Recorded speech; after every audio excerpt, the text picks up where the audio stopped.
हुम्स के खतीब ने मुसलमानों को रूहानी लज्जत से सरशार कर रखा था। जंगी तरबियत उसी की ज़ेर निगरानी और उसी की हिदायत के तहत होती थी। वो खुद तीग और खंजर जनी का माहिर था। हुम्स में इस तरबियत से रौनक रहती थी। कस्बे में 3 मस्जिदें थीं जहां जिहाद की बातें होती थीं, मगर वहां जो सलीबी और यहूदी रहते थे वो मुसलमानों के हमदर्द बनकर हौसला शिकन खबरें सुनाते रहते थे। मुसलमान अपने खतीब और इमामों से उन खबरों के मुतालिक पूछते और बेकरार होते रहते थे। खतीब ने हुम्स के एक जवान साल आदमी तबरेज को इस मकसद के लिए दमिश्क भेज रखा था कि वहां से सही सूरत हाल मालूम करके आए। तबरेज सही सूरत हाल मालूम करके हुम्स को वापस जा रहा था। उसे दमिश्क तक जाने की जरूरत नहीं पड़ी थी, रास्ते में ही उसका काम हो गया था। उसने हमाद से बहुत दूर सलीबी फौज देखी थी जो एक जगह पड़ाव किए हुए थी। उसने दूर से झंडों से पहचान लिया था कि ये सलीबी फौज है। फिर उसे 2 शुतर सवार मिले थे जो मुसलमान थे। उन्होंने भी उसे बताया था कि ये सलीबियों की फौज है। उन्होंने ये भी बताया था कि ये फौज मुसलमानों के हाथों बहुत ज्यादा नुकसान उठाकर आई है। तबरेज ने उन्हें बताया कि वो हुम्स से ये मालूम करने आया है कि सलीबी फौज कहां तक पहुंची है और अरब के कितने इलाके फतह कर चुकी है। शुतर सवारों ने उसे कहा, वो पहाड़ियां तुम्हें नजर आ रही हैं, यही रास्ता तुम्हें उन पहाड़ियों के अंदर ले जाएगा। अपनी फौज वहीं है, दमिश्क बहुत दूर है। तुम अपनी फौज के किसी भी आदमी से पूछ लेना, तुम्हें सब कुछ मालूम हो जाएगा। हम इतना ही जानते हैं कि रमल्ला में लड़ाई हुई थी जिसमें मुसलमान नुकसान उठाकर इधर उधर हो गए थे। फिर सलीबियों से हमाद के किले के करीब लड़ाई हुई थी जिसमें सलीबी नुकसान उठाकर भागे। तुम आगे चले जाओ लेकिन किसी सलीबी सिपाही के करीब न जाना। उसे यूं ही पता चला तुम मुसलमान हो वो तुम्हें कत्ल कर देगा। सूरज गुरूब होने का था जब वो हमाद की पहाड़ियों में से गुजर रहा था। एक फराख वादी थी, आगे से चंद एक सवार आ रहे थे। तबरेज रास्ते से हटा नहीं। एक सवार घोड़ा दौड़ाता आया और उसे गुस्से से कहा कि वो रास्ते से दूर हट जाए। सालार आला आ रहे हैं। तबरेज जरा सा अलग हट गया। सवार उसे और परे हटा रहे थे। सालार आला और उसके साथ के सवार तेजी से आ रहे थे। सालार आला सुल्तान अयूबी का भाई अल आदिल था।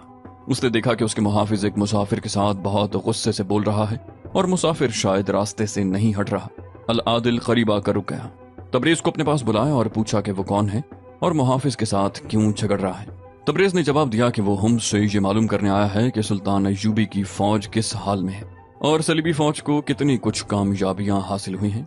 उसने ये भी बताया कि हुम्स के मुसलमान जंगी तैयारियों में मसरूफ रहते हैं और वो सुल्तान अयूबी की फौज का इंतजार कर रहे हैं। उसने कहा, हमारी बहनें भी जंग के लिए तैयार हैं और हमारे बच्चे और बूढ़े भी। अली बिन सुफियान का नायब हसन बिन अब्दुल्लाह जो इंटेलिजेंस का जिम्मेदार था अल आदिल के साथ था। वो तबरेज को बड़ी गौर से देख रहा था। तबरेज जासूस हो सकता था।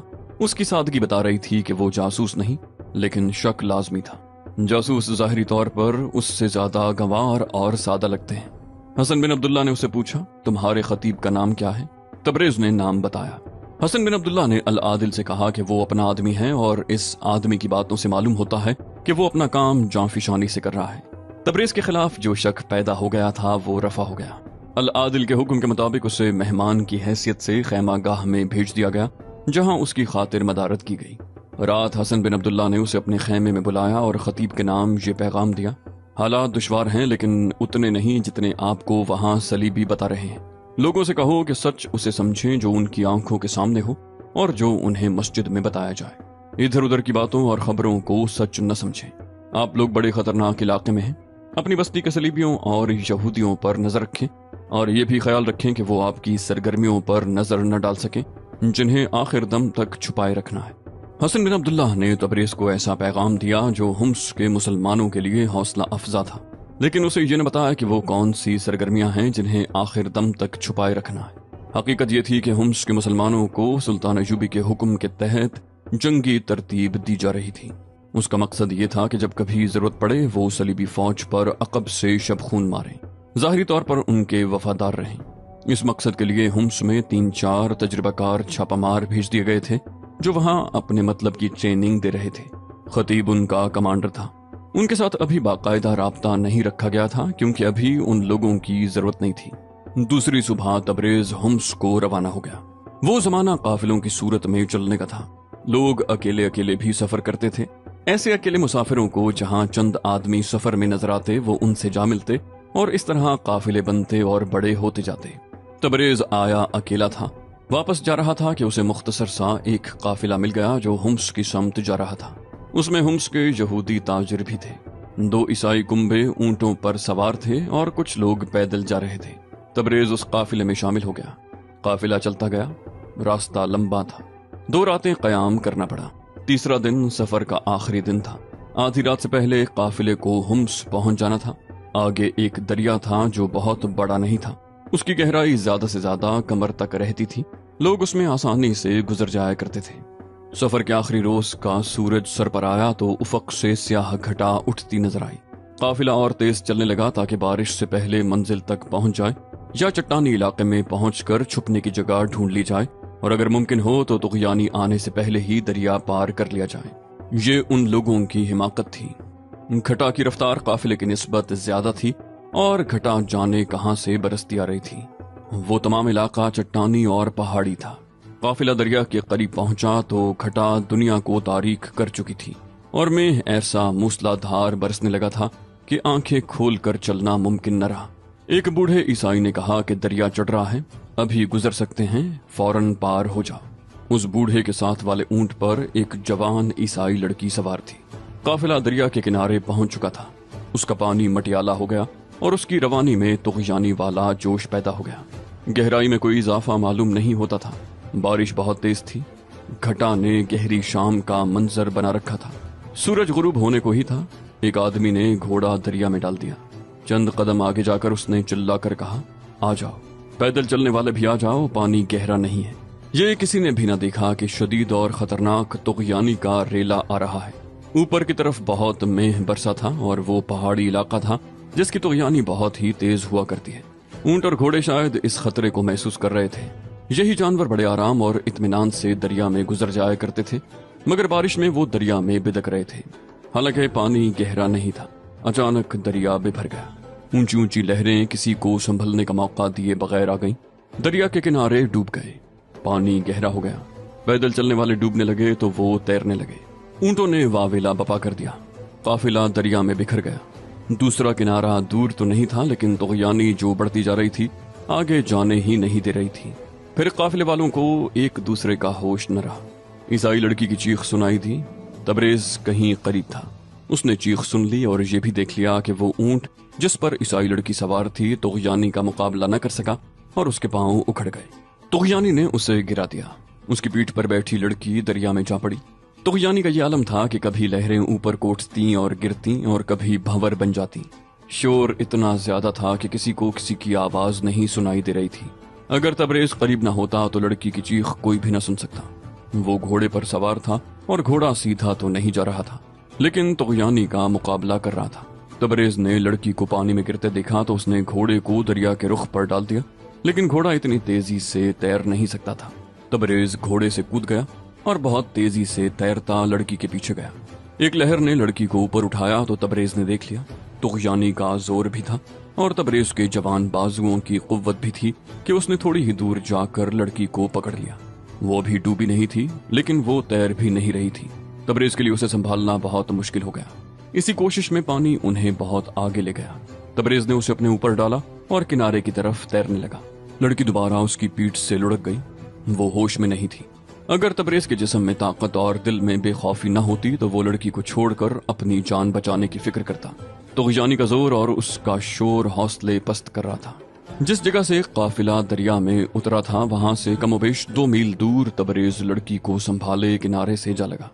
وہاں چٹانیں تھیں، بارش ابھی تھمی نہیں تھی۔ تبریز نے لڑکی کو ایک چپٹی چٹان پر لٹایا۔ وہ زندہ تھی، ہوش میں نہیں تھی۔ اسے معلوم نہیں تھا کہ بے ہوش کو کس طرح ہوش میں لایا جاتا ہے۔ وہ اسے دیکھتا رہا۔ وہ بے ہوشی میں از خود ہی پیٹ کے بل ہو گئی۔ پیٹ پر زور پڑا تو منہ سے دریا کا پانی نکلنے لگا۔ تبریز نے اس کی کمر پر ہاتھ رکھ کر دبایا تو بہت سا پانی منہ کے راستے باہر نکل آیا۔ اس نے اسے زور سے دبایا، لڑکی کا پیٹ خالی ہو گیا۔ گھٹا پھٹنے لگی، بارش کا زور کم ہو گیا اور کچھ روشنی بھی ہو گئی۔ تبریز نے لڑکی کو سیدھا کیا۔ لڑکی نے ذرا سی آنکھ کھولی اور بند کر لی۔ تبریز کا جسم شل ہو چکا تھا۔ اس نے اپنا گھوڑا دریا میں چھوڑ دیا، وہ دریا سے نکل گیا ہوگا۔ تبریز کو معلوم نہیں تھا کہ گھوڑے کا انجام کیا ہوا۔ تبریز کی تھکن کم ہو گئی تھی، سورج غروب ہونے کو تھا۔ اسے خیال آیا کہ رات آ رہی ہے اور پناہ ڈھونڈنا ضروری ہے۔ اسے امید تھی کہ یہ چٹانی علاقہ ہے، اس میں کہیں نہ کہیں کف یا غار مل جائے گا۔ लंबी मुसाफत के मुसाफिर मिट्टी के टीलों और रेतीली चट्टानों में गारें बनाए रखते थे जो दूसरे मुसाफिरों के भी काम आती थी। उसने लड़की को पीठ पर डाला और दो चट्टानों के दरमियान चल पड़ा। पनाह मिलने का उसे यकीन नहीं था, उम्मीद थी। वो दिल में खुदा से मदद मांगता चला जा रहा था। कुछ देर इधर उधर घूमते फिरते वो एक कुशादा सी जगह पहुंचा जहां एक चट्टान के साथ उसे 3-4 ऊंट खड़े नजर आए। ये किसी मुसाफिर के नहीं हो सकते थे क्योंकि उन पर जीने वगैरह नहीं थी। ऊंटों तक गया तो उसे आवाजें सुनाई दी। उधर देखा तो चट्टान में उसे फराख और ऊंचा दहाना नजर आया। उसमें 13-14 साल उम्र के 2 लड़के खड़े थे। वो दोनों बारिश में दौड़े आए। एक लड़के ने पूछा, तुम दरिया से निकल कर आ रहे हो? वहां आ जाओ, बहुत अच्छी जगह है। वो जगह वाकई बहुत अच्छी थी। चट्टान भुरभुरी थी। साफ पता चलता था कि मुसाफिरों ने या करीब कहीं रहने वाले गडरियों ने उसे काट काट कर कमरा बना दिया है। ये एक कुशादा गुफ्त थी, अंदर से बिल्कुल खुश्क। लड़कियों ने वहां आग भी जला रखी थी। तबरेज ने लड़की को फर्श पर डाल दिया। वो अभी तक होश में नहीं आई थी। एक तरफ खुश्क घास और दरख्तों की खुश्क टहनियों का ढेर पड़ा था। तबरेज ने लड़कों से पूछा, तुम यहाँ क्या कर रहे हो? एक लड़के ने कहा, हमारा घर दरिया के पार है, हम कभी कभी ऊंटों को इधर ले आते हैं। घास तो उधर भी है लेकिन हम यहाँ खेलने के लिए आते हैं और ऊंटों को भी चरने चुगने के लिए साथ ले आते हैं। एक जगह से दरिया चौड़ा है, वहां पानी हमारे घुटनों तक होता है। आज भी हम आ गए और बारिश शुरू हो गई। यहीं आग जलाकर खेलते रहे। तबरेज ने पूछा, घर किस तरह जाओगे? दरिया चढ़ा हुआ है। एक लड़के ने बड़े इत्मीनान से कहा, इस दरिया का जोर ज्यादा देर नहीं रहता। हम जहां से गुजरते हैं वहां तुग़यानी में खतरा नहीं होता, पानी फैल जाता है। बारिश थम गई, सूरज गुरूब हो रहा था। लड़के अपने ऊंटों को लेकर चले गए। तबरेज ने उनसे मदद न मांगी, ये भी न सोचा कि लड़की को उठाकर उनके गांव चला जाए। लड़कों के जाने के बाद उसने आग पर खुश्क टहनियां फेंकी। शोला उठा तो उसने अपना कुर्ता उतारा जो गले से टखनों तक लंबा था, उसे आग पर खुश्क करने लगा। वो दिल में शुक्र अदा कर रहा था, खुदा ने उसे ऐसी तूफानी बारिश में इन लड़कों को आग जलाने के लिए भेज दिया था। इस दौरान लड़की ने आंखें खोल दी। उसके चेहरे पर खौफ का तासुर नजर आया। उसने इधर उधर देखा, फिर तबरेज को देखा तो उसका मुंह दहशत से खुल गया। तबरेज ने अपना चौगानुमा कुर्ता उतार रखा था और तुग़यानी के मटियाले और गदले पानी ने उसके बालों और चेहरे को खौफनाक बना रखा था। तबरेज ने उसे कहा, डरो नहीं, मुझे पहचानती नहीं हो, मैं तुम्हारा हमसफर था। लड़की उठ बैठी, बोली, मगर तुम मुसलमान हो, मुझे तुम पर भरोसा नहीं करना चाहिए, मुझे जाने दो। तबरेज ने कहा, जाओ, चली जाओ। वो उठी, उससे चला नहीं जा रहा था। गुफा के बाहर एक कदम रखा तो बाहर तारीक रात के सिवा कुछ नजर न आया। अंदर आग की रोशनी थी। उसने घूमकर तबरेज को देखा जो टहनियों की आग की रोशनी में पुरस्कार सा इंसान नजर आ रहा था। वो लड़की को देखता रहा। लड़की पांव पर खड़ी न रह सकी। 1-2 कदम आगे आकर गिर पड़ने के अंदाज से बैठ गई और बेबसी से तबरेज को देखने लगी। तबरेज ने कहा, तुम्हारी निस्बत मुझे वो घोड़ा ज्यादा अजीज था जैसे मैंने दरिया में छोड़ा और तुम्हें डूबने से बचाया। लड़की ने नक्काहत ज़दा आवाज में कहा, मेरी कीमत 20 घोड़ों से ज्यादा है। तुमने मुझ जैसी लड़की कभी नहीं देखी होगी। मुझे जलील ख्वार करके बेच डालोगे, तुम्हें कौन रोक सकता है? तबरेज ने कहा, मुझे खुदा रोक सकता है और खुदा ने मुझे रोक रखा है। ये एक मौजज़ा है कि मैंने तुम्हें उस तुग़यानी से बचाया जिसमें ऊंट औंधा हो गया था। फिर ये मौजज़ा नहीं तो और क्या है कि हमें सर पर ये छत और जलती हुई आग मिल गई। मैंने खुदा से मदद मांगी थी। खुदा सिर्फ उनकी मदद करता है जिनकी नीयत साफ होती है। ये आग 2 लड़के जला गए हैं, वो फरिश्ते थे। मैं अपने मजहब की रोशनी में बात कर रहा हूँ। तुम इसलिए डरती हो कि तुम्हारा मजहब बातिल है और तुम इसलिए डरती हो कि तुम्हारी निगाह अपने जिस्म पर है जो बहुत दिलकश है और तुम्हारी नजर में अपना चेहरा है जो बहुत हसीन है। मेरी निगाह मेरी अपनी रूह पर है जो तुम्हारे जिस्म से ज्यादा दिलकश और तुम्हारे चेहरे से ज्यादा हसीन है। मैं जानता हूँ थोड़ी देर के बाद तुम मुझे अपना आप पेश करोगी और कहोगी कि मुझे मंजिल पर पहुंचा दो। कान खोल कर सुन लो, मैं अपनी रूह को नापाक नहीं होने दूंगा। मेरे दिल में ये खराफात डालने की कोशिश न करो कि मैंने तुम जैसी लड़की कभी नहीं देखी। तबरेज के बोलने के अंदाज में कोई ऐसा असर था जिसने लड़की के होंठ सी दिए और वो हैरत और खौफ से भरी हुई आंखों से तबरेज को देखती रही। तबरेज की बातों में जो खुलूस और अज़्म था वो साफ महसूस हो रहा था। तबरेज ने कहा, आग के आगे सरक आओ। वो कुर्ता आग पर खुश्क कर रहा था। लड़की यूं सरक कर आग के करीब हो गई जैसे उसमें हुक्म उदूली की जुर्रत नहीं थी। तबरेज ने कुर्ते का एक सर उसकी तरफ बढ़ाते हुए कहा, इसे पकड़ो और आग के ऊपर रखो। उसने कुर्ते को दूसरी तरफ से पकड़ रखा था और दोनों कुर्ते को आग पर हिलाने जुलाने लगे। लड़की के कपड़े भीगे हुए थे। तबरेज बोला, कुर्ता खुश्क हो जाए तो तुम पहन लेना, फिर तुम्हारे कपड़े खुश्क कर लेंगे। लड़की ने घबरा कर कहा, नहीं। तबरेज ने कहा, तुम अपनी घाल भी उतार कर आग पर रख दोगी। मेरे फर्ज के रास्ते में आने की कोशिश न करो। मैं तुम पर साबित करूंगा कि वैश्य मुसलमान होते हैं या ईसाई। मैं ये भी जानता हूं कि तुम कितनी पाक दामन हो। तुम मेरी पनाह में हो। मैं तुम्हें कोई सख्त बात नहीं कह सकता। तुम औरत हो। मेरा मजहब हुक्म देता है कि मजबूर औरत पर हाथ ना उठाओ। लड़की ने पूछा, तुमने मुझे किस तरह तुग़यानी से निकाला? क्या बाकी लोग पार हो गए थे? तबरेज ने उसे तफसील से बता दिया और यह भी बता दिया कि उसे बाकी लोगों के मुताल्लिक बिल्कुल मालूम नहीं। लड़की का डर दूर न हुआ, कुछ कम हो गया और उसकी जिस्मानी हालत भी अच्छी होती जा रही थी। तबरेज के पूछने पर उसने बताया कि वो अपने बूढ़े बाप के साथ हुम्स जा रहे हैं। वो दोनों उस इलाके से नकल मकानी करके आ रहे थे जो मुसलमानों की हुक्मरानी में था। हुम्स में उनके रिश्तेदार रहते थे। लड़की अपने बाप के लिए परेशान थी। काफिला तुग़यानी में से निकल गया था। कोई कहीं जा किनारे लगा, कोई कहीं जा लगा। वो एक दूसरे को पुकारते इकट्ठे होने लगे। लड़की और तबरेज उनमें नहीं थे। वो ऊंट भी लापता था जिस पर लड़की सवार थी और तबरेज का घोड़ा किनारे लग गया था। वो दूर खड़ा था। काफिले का एक आदमी उसे पकड़ लाया और सब ने यकीन से कह दिया कि हुम्स का इतना खूबसूरत जवान जो रास्ते में काफिले से मिला था घोड़े से गिर कर डूब गया है। तबरेज का तो किसी को दुख नहीं था। लड़की के गम में उसका बूढ़ा बाप, 2 ईसाई और एक यहूदी निढाल हुए जा रहे थे। वो आगे जाने की बजाय दरिया के किनारे दूर तक जाने की सोच रहे थे। काफिले के कुछ और लोग कहते थे कि बेकार है, वो डूब गई होगी। वो चारों सवार हुए और दरिया के साथ चल पड़े। उस वक्त तबरेज लड़की को तुग़यानी से निकाल चुका था और उसे चपटी चट्टान पर लिटाकर उसका पेट पानी से खाली कर रहा था। वहां दरिया का मोड़ था, चट्टानें भी थीं, इसलिए लड़की की तलाश में आने वाले तबरेज और लड़की को देख न सके। वो जब उस जगह आए उस वक्त तबरेज लड़की को पीठ पर उठाए चट्टानों के अंदर चला गया। तलाश करने वाले आगे निकल गए। वो फिर वापस नहीं आए। सूरज गुरूब हो गया तो हुम्स के रास्ते पर हो लिए। बूढ़े ने कहा, इतनी कीमती लड़की जाया करने पर उन्होंने हमें सजाए मौत न दी तो हम समझेंगे कि वो बहुत ही रहमदिल हो गए हैं। क्या जवाब दोगे कि वो किस तरह डूबी? यहूदी ने कहा, कह देंगे तुग़यानी में उसने मनमानी की। कहती थी कि अलग ऊंट पर दरिया पार करूंगी। उसने जिद की और तुग़यानी का जोर उसे हमसे दूर ले गया। वो दरिया से निकल आती तो हमें मिल जाती। मर गई है। एक ईसाई ने कहा, जो जी में आए कहो। हमारी एक कोताही बख्श भी दी जाए तो क्या तुम सबको अफसोस नहीं कि इतनी कारआमद लड़की जाया हो गई? दूसरी लड़की लाते 1 महीने से ज्यादा अरसा लगेगा। बूढ़े ने कहा, मैंने कई बार मशवरा दिया था कि इस काम के लिए 2 लड़कियों की जरूरत है। हुम्स के मुसलमान जोश से फटे जा रहे हैं।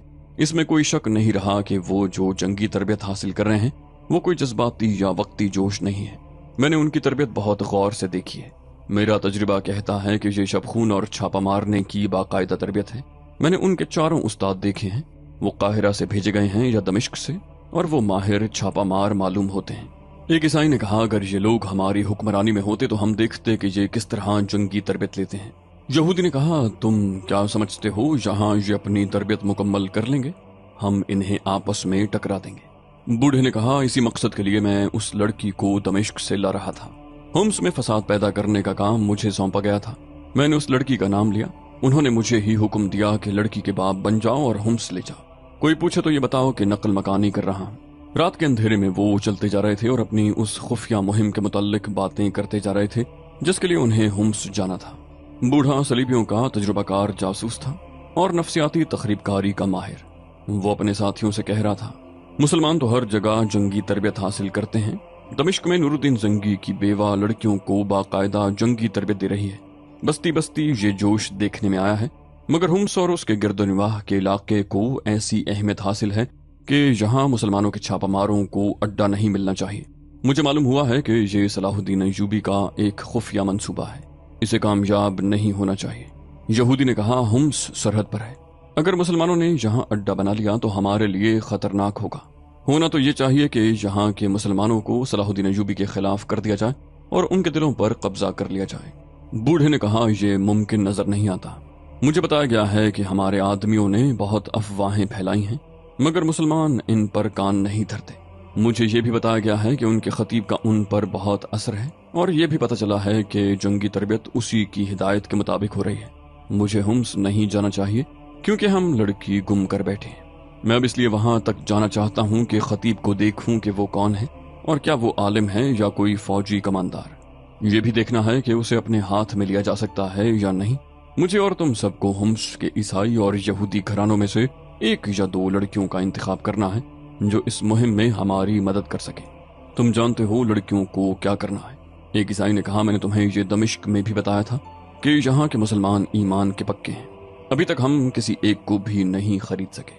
میں ساری عمر اس دریا پر لعنت بھیجتا رہوں گا جس نے ہمیں ویرا سے محروم کر دیا۔